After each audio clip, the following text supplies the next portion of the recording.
එතකොට වත්කම් වල ඡය ගැලපීම යටතේ අපි කතා කරපු පිරිවැය ඡය කළ හැකි අගය ඡය වීම ඊළඟට ප්‍රයෝජනවත් ජීව කාලය සුන්බුන් අගය මෙන්න මේ කරුණු ටික පදනම් කරගෙන පුතේ අපි වත්කම් ඡය කරන්නට ඕනේ. එතකොට වත්කම් ඡය කරනකොට අපි ඡය කිරීමේ ක්‍රම කීපයක් තියෙනවා. වත්කම් ඡය කිරීමේ ක්‍රම කීපයක් තියෙනවා. සරල මාර්ග ඡය ක්‍රමය, හීනවන ශේෂ ක්‍රමය කියලා මේ වත්කම් ඡය කිරීම සඳහා යොදා ගනු ලබන ක්‍රම ගණනාවක් තියෙනවා. අංක එකතු කිරීමේ ක්‍රමය, නිෂ්පාදන ඒකක ඡය ක්‍රමය, නිදන් අරමුදල ඡය ක්‍රමය, ප්‍රත්‍යය ඕන මහ ගොඩක්. හැබැයි පුතේ අපි මෙතනදී කතා කරන්නේ හරි වත්කමක මේ කොච්චරක් වාර්ෂිකව ඡය වීම විදිහට අපි හඳුනා ගන්නවා. වත්කමක වාර්ෂික ඡය විදිහට කොපමණ ප්‍රමාණයක් අපි හඳුනා ගන්නවද කියන එක හරි කතා කරනවා. එතකොට මේ හඳුනා ගැනීම සඳහා යොදා ගන්නවා කරුණු කීපයක්. එතකොට මේ කරුණු කීපයම පදනම් කරගෙන පුතේ අපි කතා කරනවා ඡය කිරීමේ ක්‍රමයක් සරල මාර්ග ඡය ක්‍රමයක්.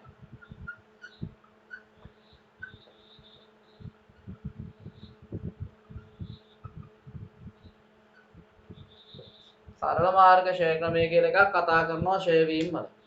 එතකොට වත්කමක් ගත්තාම වත්කමක වාර්ෂික ඡය ගණනය කරන්න අපි යොදා ගන්නවා සරල මාර්ග ඡය ක්‍රමය කියලා එකක්. අපි පුතේ ඒක ලියාගමුකෝ පොඩි මාතෘකාවක් විදිහට.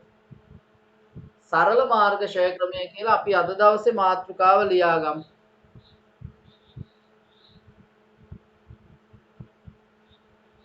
සරල මාර්ග ඡය ක්‍රමය.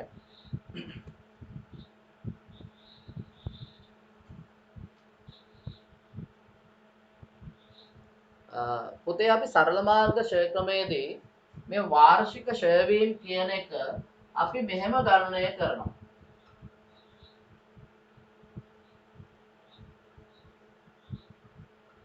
වාර්ෂික ඡය සමානයි පිරිවැය ඍණ සුන්බුන් අගය.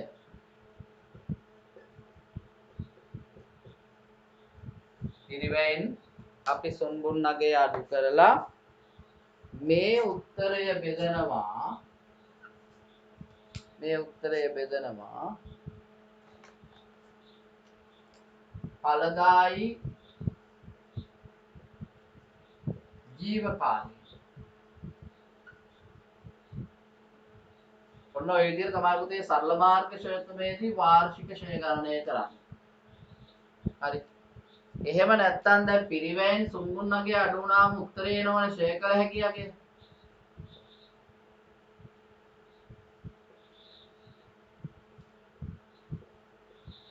මේක බෙදනවා ඵලදායි ජීවකාලය. මෙතනට එනවා වාර්ෂික ඡය.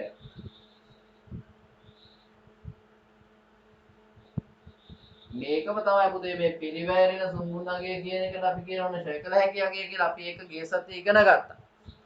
මලා ඉර වුණා.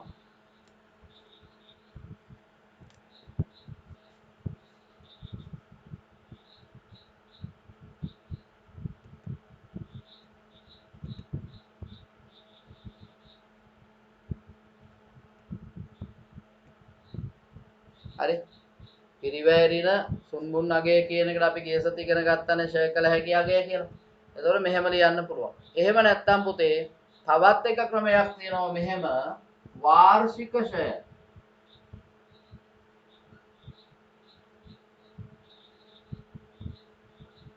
ඡය සමානයි පිරිවැය. ගුණ කිරීම ඡය අනුපාතය.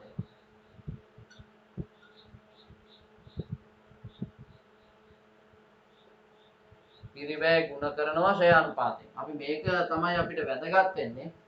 නමුත් අපි මේ උඩ ටිකත් එක්ක කතා කරලා ඇයි මේකට සරල මාර්ග ක්ෂය ක්‍රමය කියන්නේ කියන එක අපි කතා කරමු. එහෙනම් ලියන්න මෙහෙම. ඉස්සෙල්ලා අපි මෙහෙම ලියමු. මේක තේරෙන්නේ නැහැ. මේක පස්සේ ඉගෙන ගමු මොකද්ද කියලා.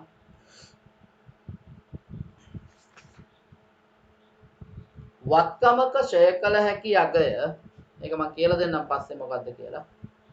වත්කමක ක්ෂය කළ හැකි අගය, වත්කමක ක්ෂය කළ හැකි අගය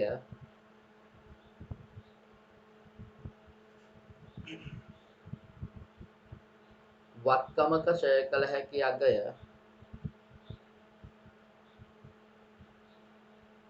ප්‍රයෝජනවත් ජීව කාලය පුරා, ප්‍රයෝජනවත් ජීව කාලය පුරා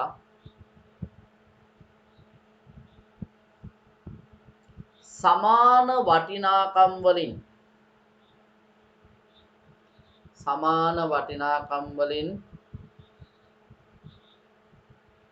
කපා හැරීම, කපා හැරීම සරල මාර්ග ක්ෂය ක්‍රමයයි, සරල මාර්ග ක්ෂය ක්‍රමයයි.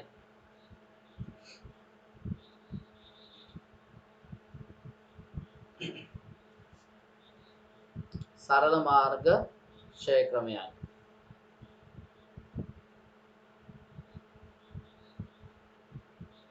සරල මාර්ග ක්ෂය ක්‍රමයයි. මෙහිදී වාර්ෂික ක්ෂය, වාර්ෂික ක්ෂය පහත පරිදි ගණනය කරයි, පහත පරිදි ගණනය කරයි. වාර්ෂික ක්ෂය පහත පරිදි ගණනය කරයි. උදේ මේක ලියන්න. මේ ටික ඔක්කොම ලියා ගන්න පාරට. ඔක්කොම ටික ලියා ගන්න පාරට.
ඉවරයිද?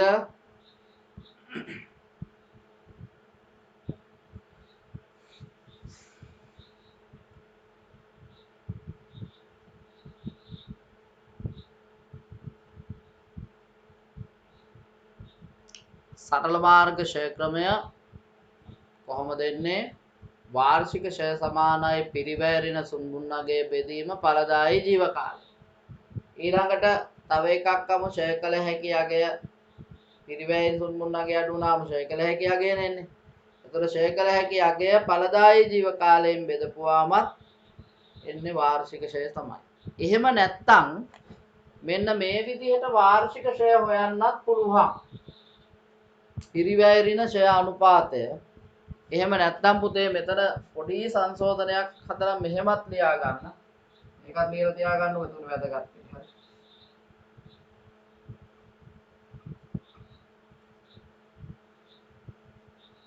පිරිවැය ඍණ සුන්බුන් නගය මේක ගුණ කරා ෂය අනුපාතය. ඔය දෙකම ලියලා තියා ගන්න.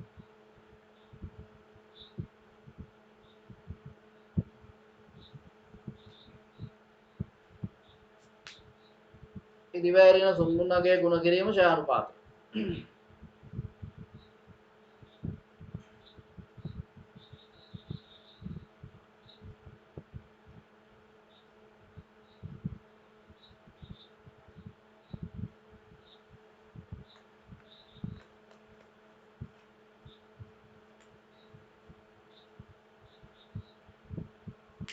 ඉවරයිද ලියලා?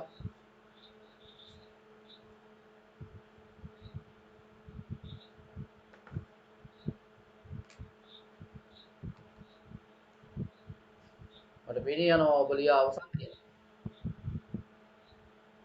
ඉවරයිනේ මකනවා මේ ටික. එපා නම් එපා කියලා කියන්න කට ඇරලා. මේකට පස්සේ කියන්න එපා නේ සර් ඇයි මේක කියලා.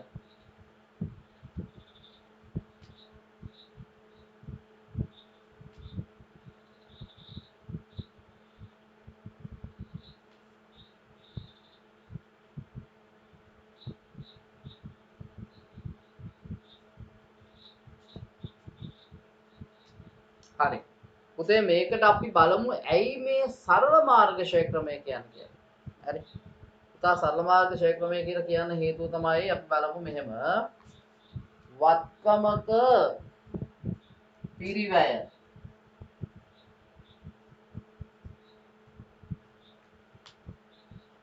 වෙන්නේ.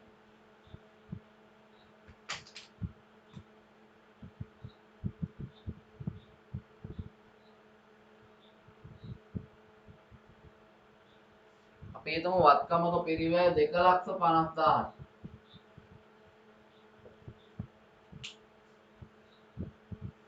සුන්බුන් නගය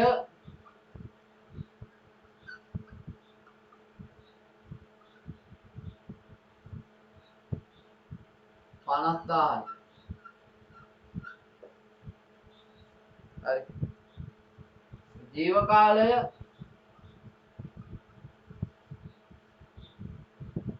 අපි හිතමු වසර 5යි කියලා.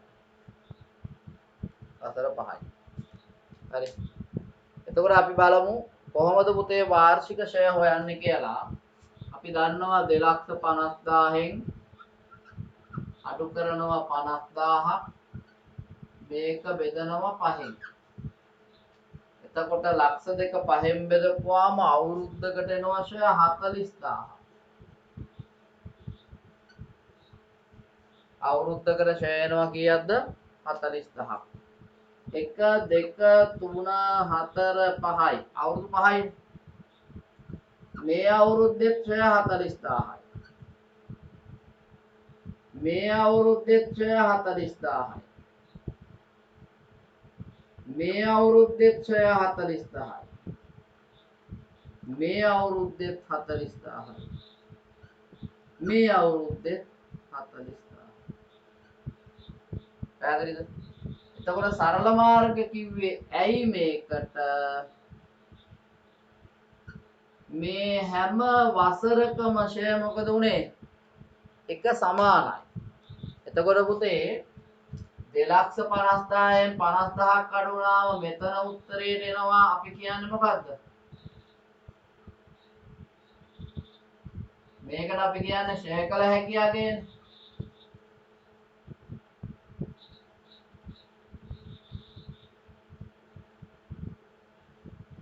2,50,000න් 50,000ක් අඩු කරපුවාම එන්නේ මොකද්ද? ෂය කළ හැකි යකය. හරි. එතකොට ෂය කළ හැකි අගය තමයි එන්නේ 2,50,000න් 50,000ක් ගියාම ලක්ෂ 2යි. එතකොට සරල මාර්ග ක්ෂය ක්‍රමය කිව්වේ මොකක්ද? මෙන්න මේ ලක්ෂ දෙක ජීව කාලය පුරා සමානව කපා හරිනවා නම් හරිනේ මේ සමානගයන්ගෙන් නේද ගියේ සමානව කපා හරිනවා නම් අපි ඒකට කියනවා මොකද පුතේ? සරල මාර්ග ක්ෂය ක්‍රමය කියලා. හරි. right අපි මෙහෙම ලියමු. මේකම ලියාගමු. මෙහෙම ලියන්නකෝ.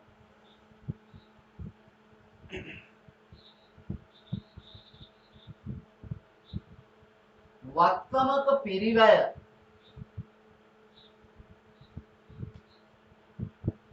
මෙතන වෙනස් කරනවා. හරි. නැත්තම් මුන්දලා මේකම නේ හදාන්නේ.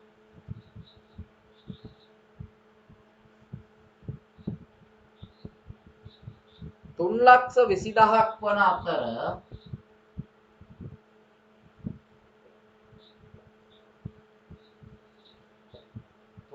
20000ක් වන අතර සුන්බුන් අගය 70000ක් සහ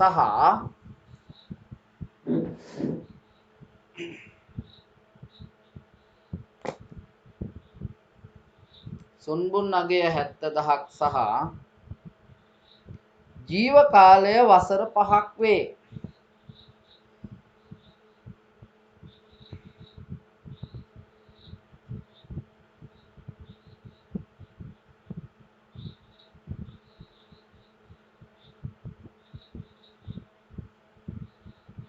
ජීව කාලය වසර 5ක් වේ.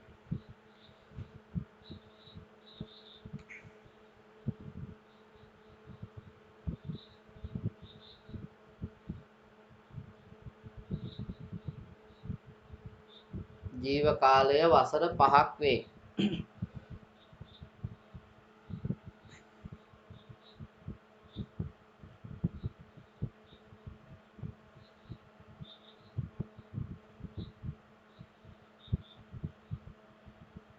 මෙම තොරතුරු පදනම් කරගෙන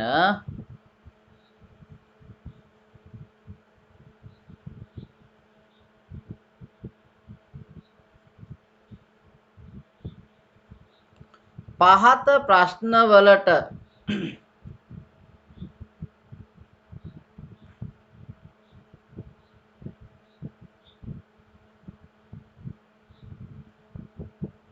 පිළිතුරු සපයන්න.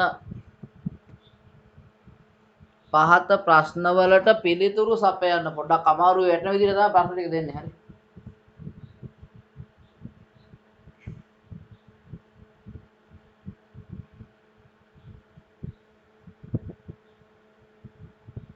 පළවෙනි ප්‍රශ්නය. ලියන්න පළවෙනි ප්‍රශ්නය. හරි.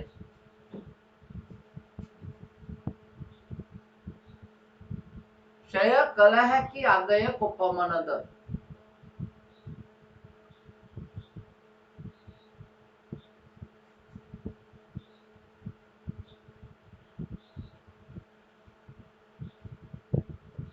ක්ෂය කළ හැකි අගය කොපමණද? දෙක ප්‍රශ්නය.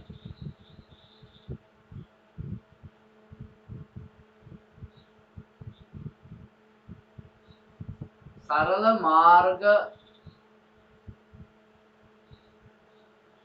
මේ ඉඩ තියලා ප්‍රශ්න ලියාගත්තත් කමක් නැහැ. සරල මාර්ග ක්ෂය ක්‍රමයට වාර්ෂික ක්ෂය කොපමණද?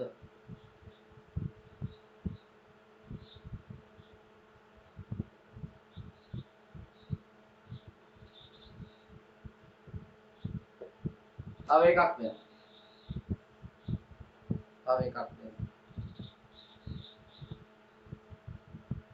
තුන්වන වසර අග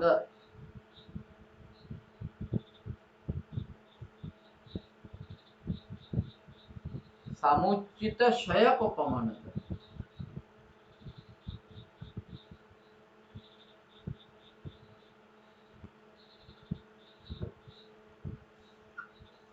තව එකක් දෙනවා.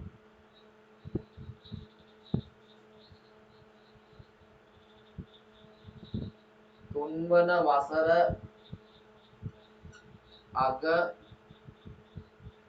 ධාරණගේ කොපමණද?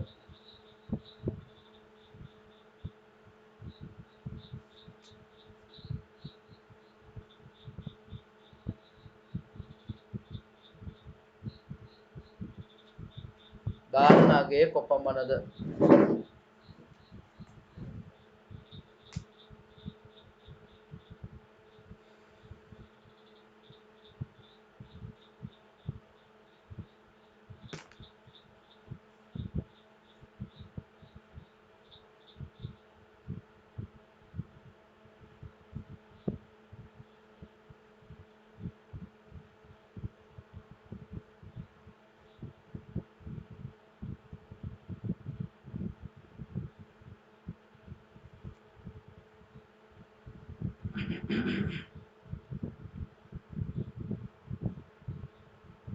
හදන්න බලන්න උත්තර ටික. මම විනාඩි දෙන්නම් 5ක් විතර. මේ දෙක බැරි වෙයි. ඒ දෙක try කරන්න හදන්න. හැබැයි ඔයාලට කියලා දීලා තියෙනවා එක්ක පුළුවන් වෙයි සමහර විට. බැරි වුණත් ප්‍රශ්නයක් නැහැ මම කියලා දෙනවා. පළවෙනි දෙක හදන්න සමීකරණ ලියලා හැදුවා නම් හරියක්.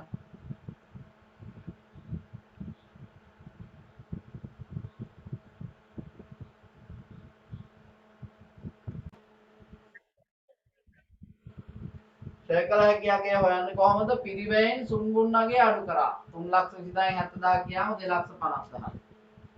සරල මාර්ග ෂය ක්‍රමයට වාර්ෂික ෂය අපි ඉගෙන ගත්තනේ සරල මාර්ග ක්‍රමය හොයන්නේ කොහොමද කියලා. 3,20,000 වෙන 70,000 බෙදීම 5නේ. එතකොට 2,50,000ක් එනවා ෂය කළ හැකියාගේ. ඒක 5ෙන් බෙදපුවාම 50,000යි. මේකට උත්තරේ 50,000යි. හරි.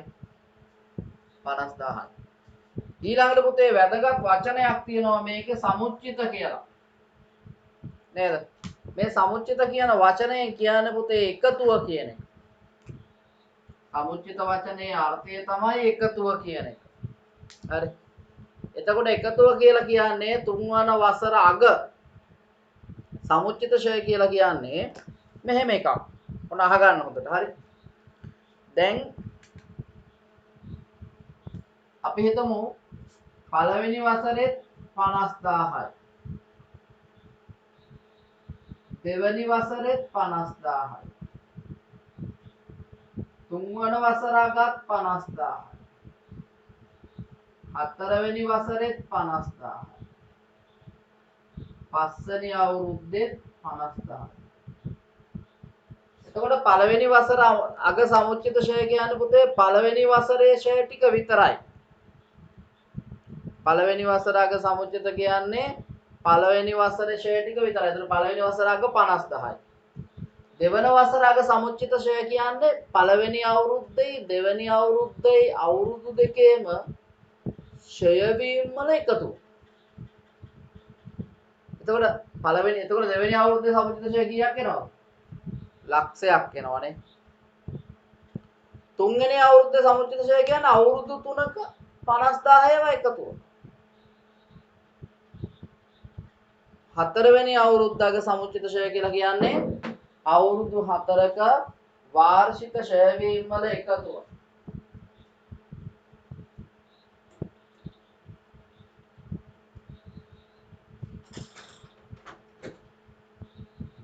පස්වෙනි අවුරුද්දේ අග සමුච්චිත ෂය කියන්නේ හරිද? මේ අවුරුදු 5ේම වාර්ෂික ෂය වීම වල එකතුව. එහෙනම් පුතේ තුන්වන වසර අග සමුච්චිත ෂය හොයන්නේ කොහොමද අපි? 50,000 ධන 50,000 50,000 තුනක්. එතකොට එනවා 1,50,000. හරි. 1,50,000. පුතේ ඊළඟ ප්‍රශ්නේ තමයි තුන්වන වසර අග ධාරණාගය කියන්නේ මොකක්ද කියන එක අහනවා. එතකොට අපි ධාරණාගය හදන්නේ තමයි ඔන්න ඉර වුණා. ඉතනල්ලෝ නැති වුණා.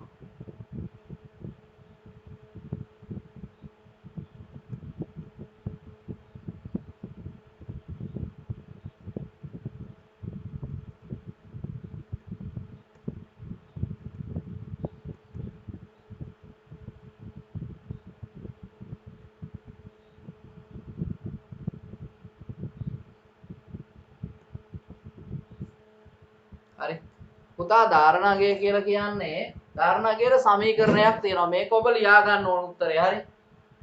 ධාරණාගය සමානයි ධාරණාගය එහෙම නැත්නම් මේකට ශුද්ධාගය කියලාත් කියනවා. පිරිවැය ඍණ සමුච්චිත ෂය.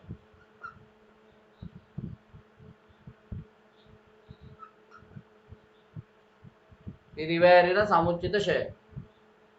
ඒතර අපි දන්නවා පිරිවැය මේකේ තිබුණා 3,20,000ක්.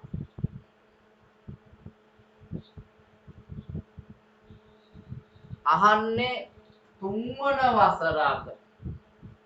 ඒකනේ මේ තියෙන්නේ පුතා.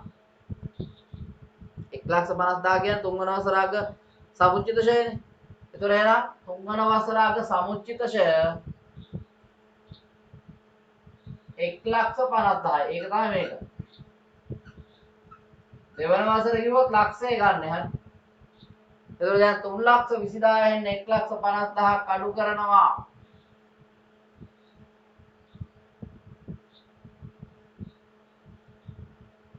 1,70,000යි නේද?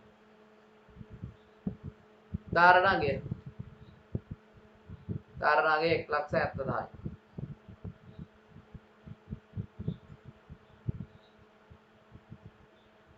හරිද ඒ ටික? ඒ ටිකක් ටිකක් ඕනි වෙනවා. හරි. එකයි ඉස්සරහට ඕනි වෙනවා. එකයි මම මෙතන දුන්නේ. එකත් ඕනි නේද? සමුච්චිත ෂය කියන එකත් ඕනි. ඒ කියන්නේ එතෙක් කරලා තියෙන ෂය වීම වලට මේ අවුරුද්දේ ෂය ටික එකතු වුණා වෙනවා අග සමුච්චිත ෂය වසර අවසාන. ඒ පුතේ අර මූල්‍ය දත්ත ප්‍රකාශනයේ මතකද තිබුණා තීරු තුනක් පිරිවැය සමුච්චිත ෂය ධාරණාගය කියලා. ඒතර ඒ ටික අපිට සම්පූර්ණ කරන්න වෙනවනේ. එතකොට ඒ ටික සම්පූර්ණ කරනකොට දැනුම ගන්න ඕන නිසා තමයි මේ ටික ඔබට කියලා දුන්නේ. හරි. හරි. ඊළඟට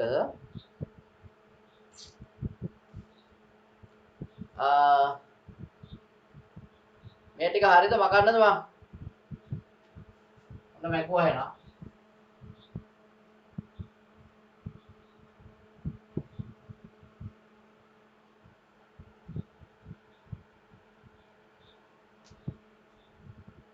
හරිද කියන්න?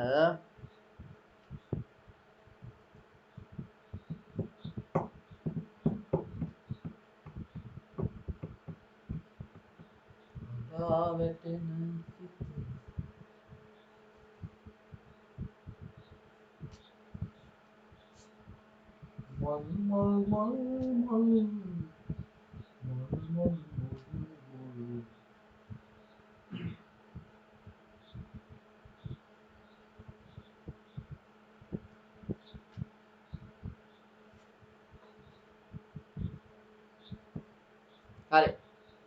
පුතේ තව එකක් ලියන්න. හරිද? එයන් මෙන්න. තව උදාහරණයක් දෙමු. ව්‍යාපාර ආයතනයක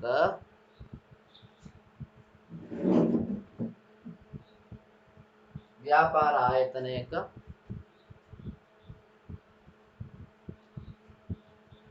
2021 දිනට එක දිනට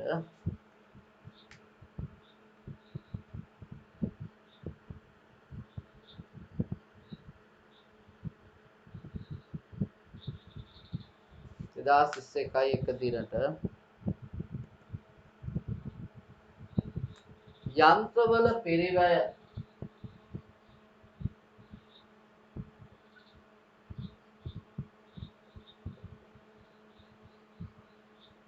ලක්ෂ 4ක්ද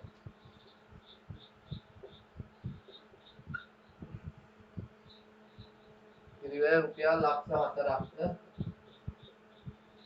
එදිනට සමුච්චිත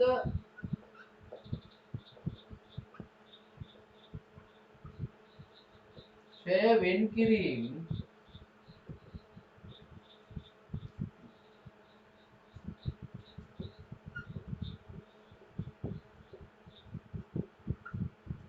කහක්ද වේ.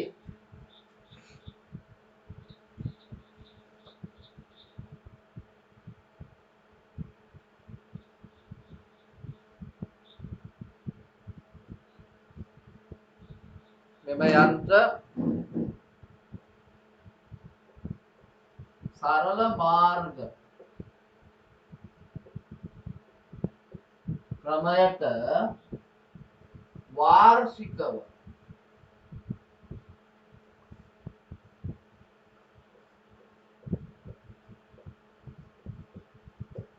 සියයට 20 බැගින්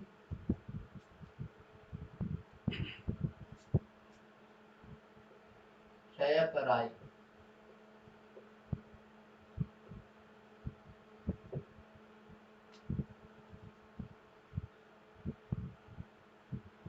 පළවෙනි ප්‍රශ්නේ.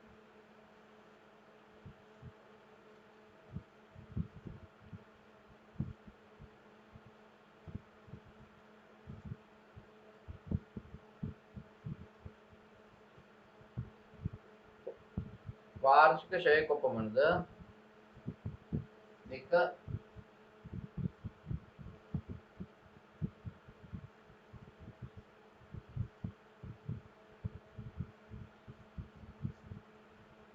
20යි 20 12යි 31 දිනට සමුච්චිත ක්ෂය කොපමණද?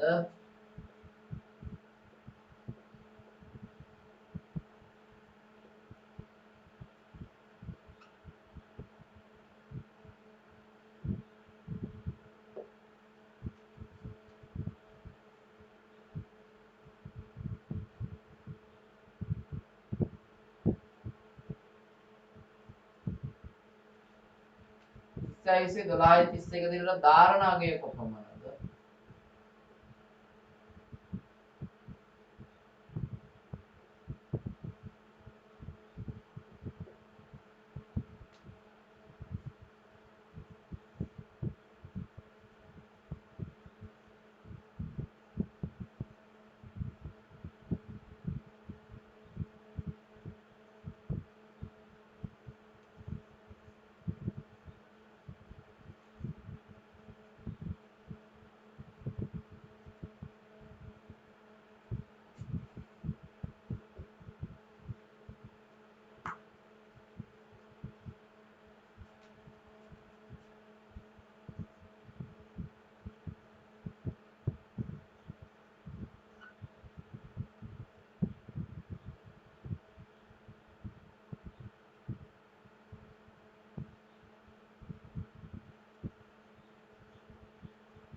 මම හතරවෙනි එක කියලා දෙනවා. ඉතුරු ටික ඔබ කරලා උත්තර ටික දාන්න chat එකේ 1යි 2යි 3යි කොච්චරද කියලා. හතරවෙනි එක මම හදනවා. හරි. දාලා තියන්න. විනාඩි 2ක් විතර දෙන්නම් මම. හරි.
බුදු අම්මේ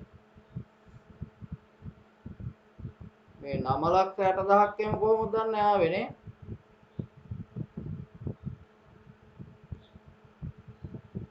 සෙනුරි 9,60,000 වගේ ඉලක්කම් කොහොමද දන්නේ ආවේ? බුදු අම්මේ පිරිවැයම තියෙන්නේ 1,04,000යි. එතකොට සමුච්චිත ෂය කොහොමද එච්චර ගාණක් එන්නේ?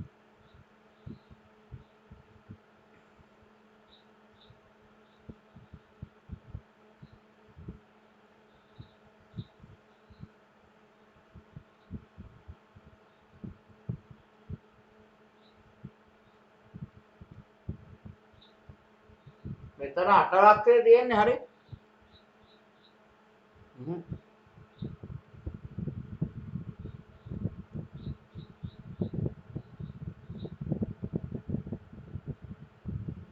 අසූදාහන්නේ තියෙන්නේ. ආ? එතන තියෙන්නේ 80,000ක්. ඔව් එතන 80,000යි තියෙන්නේ.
හරි දැන් වෙලාව ඇති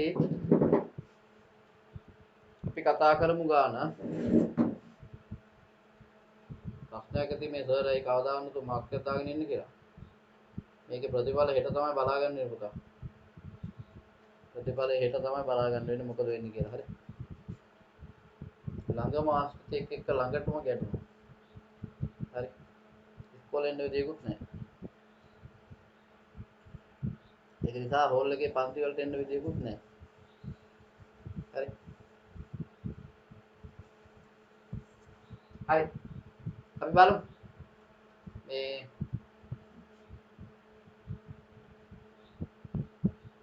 ඒක පස්සේ කියන්න. හරි.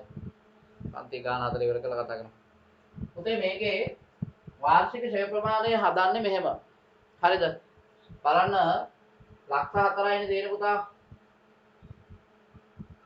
ලක්ෂ 4ට බලනවා 120ක්. එතකොට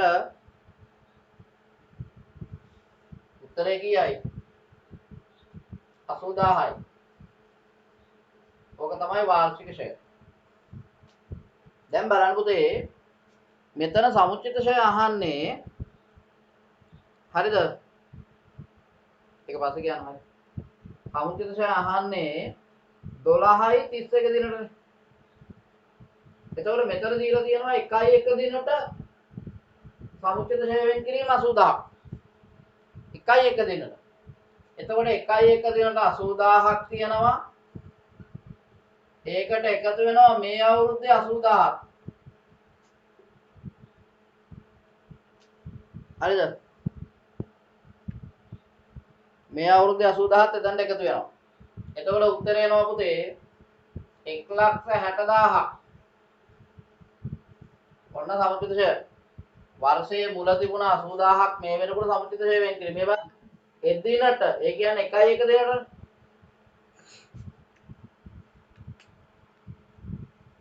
මේ බලන්න 1යි 1 දින. ඒ කියන්නේ එදිනට. ඒ කියන්නේ 1යි 1 තමයි සමුච්චිත ෂය වෙ තියෙන්නේ. මේක මම ඕනනම් තව පැහැදිලි කරන්නම්. මෙතන තියෙන්නේ 1යි 1 දිනට. මේ තියෙන්නේ වාර්ෂයේ ෂය. දැන් මෙතන හදිසිය ලක්ෂය තිබුණා නම් මේ 80000 වෙනකොට මෙතන ලක්ෂය තිබ්බනම් මොකද වෙන්නේ? මෙතන ලක්ෂය තිබ්බනම් ලක්ෂයට 80000ක් එකතු වුණාම 1,80,000ක් වෙනවා. හරි. ඊළඟට ධාරණාගේ කොහොමද දානවනේ? 12යි 31 දිනට ධාරණාගේ. එතන අපි ධාරණාගේ හොයන්නේ පිරිවැයෙන් සමුච්චිත ෂය අඩු කරන ඕනේ. පිරිවැය ලක්ෂ 4යි. මේකෙන් අඩු කරන්නේ 1,60,000ක්. එතකොට මේකෙන් 1,60,000 අඩු වුණාම පුතේ උත්තරේ එනවා 2,40,000ක්. 2,40,000යි. පැහැදිලිද? සර් ඔව්. සර් දෙවෙනි එක ආයි පොඩ්ඩක් කියලා දෙනවද සිග්නල් කට් වුණා. දෙවෙනි එකනේ. හරි. බලන්නකෝ. දෙවෙනි එක තියෙන්නේ පුතේ 12යි 31 දිනට සමුච්චිත ෂයනේ. එතකොට 1යි 1 දිනට සමුච්චිත මේ 1යි 1 දිනට මෙතන තියෙනවා එදිනට සමුච්චිත ෂය වෙන් කිරීම 80000. එතකොට මේ තියෙන්නේ මුල 80000යි. ඒකට මේ අවුරුද්දේ 80000 එකතු වෙනවා. එතකොට මෙතන එනවා 1,60,000ක්. මෙතන එනවා 1,60,000ක්. වැරදිලාවත් මෙතන 80000 වෙනුවට මුල මේ 80000 වෙනුවට මෙතන ලක්ෂයක් තිබුණා නම් එහෙම අපි ලක්ෂයට තමයි 80000 එකතු කරන්නේ. එතකොට ගන්න වෙන්නේ 1,80,000යි. හරි. ඔයාලා කට් වුණාද මං කට් වුණාද මන් දන්නේ නැහැ. එකක් හරි අටමගුලක් වුණා කියන්නේ. හරි. හරිනේ. තේරුණාද? තේරුණේ? ඔව් සර්. හරි. ඊළඟට පුතේ මේක වැදගත්.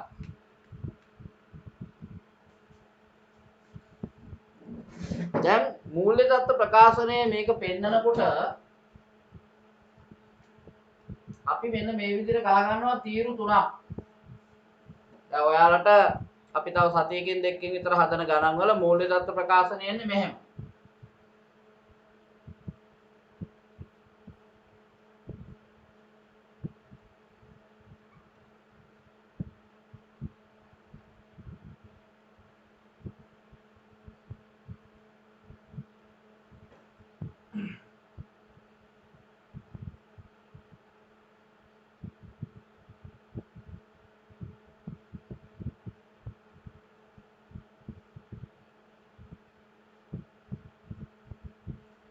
ජංගම නොවනත්කම් පිරිවැය සමුච්චිත ෂය ධාරණාගේ.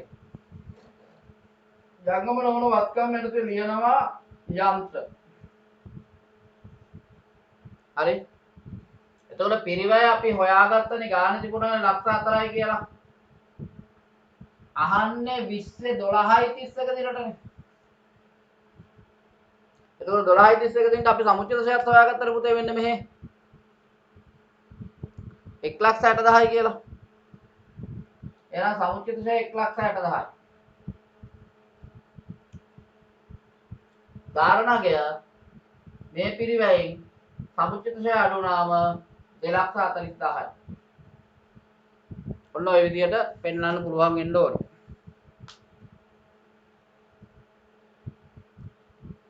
හරි.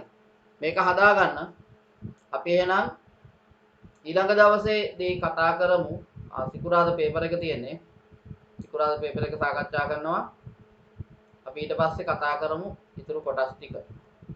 එහෙනම් සියලු දෙනාටම සුබ රාත්‍රියක් වෙන්න කියලා ප්‍රාර්ථනා කරනවා.